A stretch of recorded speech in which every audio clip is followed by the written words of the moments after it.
दोस्तों, खाटू श्याम जी का नाम तो आपने सुना ही होगा, जो कि कलयुग में बहुत फेमस है। लोग इन्हें हारे का सहारा के नाम से भी जानते हैं, लेकिन इनका असली नाम बर्बरीक है। बार्बरीक ने अपना सर काटकर भगवान श्री कृष्ण को दे दिया था, लेकिन हम जानने वाले हैं बार्बरीक ने ऐसा क्यों किया।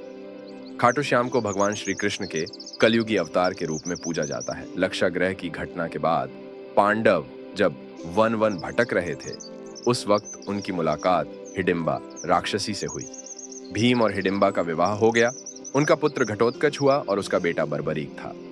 पौराणिक कथा है कि बार्बरीक अपने पिता घटोत्कच से भी अधिक शक्तिशाली थे और वो देवी के बड़े भक्त थे, जिनके वरदान से उन्हें 3 दिव्य बाणों की प्राप्ति हुई थी।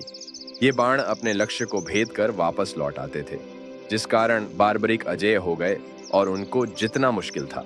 एक बार महाभारत के दौरान बर्बरीक युद्ध देखने के लिए कुरुक्षेत्र जा रहा थे। भगवान श्री कृष्ण जानते थे कि अगर बर्बरीक युद्ध में शामिल हुए तो पांडवों का जीतना मुश्किल है, क्योंकि बर्बरीक अपने 3 बाणों से ही कौरवों और पांडवों की पूरी सेना को खत्म कर सकते थे। बर्बरीक ने पहले ही घोषणा कर दी थी कि वो उस तरफ से लड़ेंगे जो युद्ध हार रहा होगा। ऐसे में भगवान श्री कृष्ण चिंतित हो गए, क्योंकि वो बर्बरीक की शक्ति को पहले ही देख चुके थे।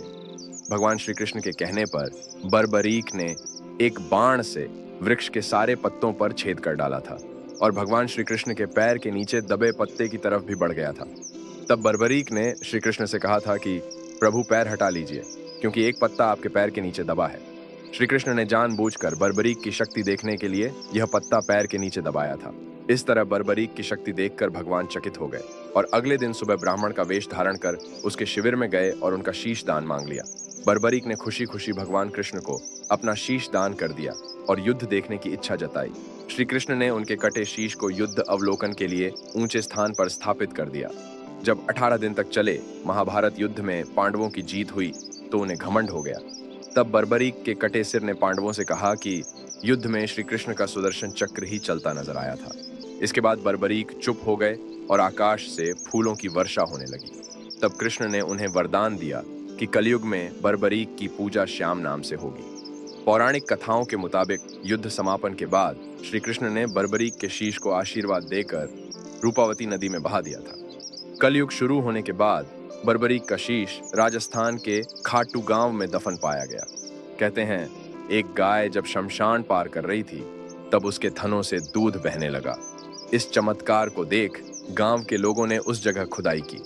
खुदाई के बाद उन्हें खाटू श्याम का शीश मिला। खाटू श्याम ने गांव के राजा रूप सिंह को स्वप्न में एक मंदिर के अंदर शीश को स्थापित करने को कहा। आज खाटू श्याम मंदिर में, जो कुंड श्याम कुंड के नाम से जाना जाता है, वहीं से खाटू श्याम का शीश मिला था। खाटू श्याम बाबा का प्रसिद्ध मंदिर राजस्थान के सीकर में है। मंदिर में हर दिन लाखों भक्त पहुंचते हैं। मान्यता है कि श्याम बाबा अपने भक्तों की हर मनोकामनाएं पूरी करते हैं। उन्हें हारे का सहारा बाबा श्याम हमारा भी कहते हैं। बाबा खाटू श्याम को भगवान श्री कृष्ण का कलयुगी अवतार माना जाता है। भक्तों का मानना है खाटू श्याम के दर्शन से सारी मनोकामनाएं पूर्ण होती हैं।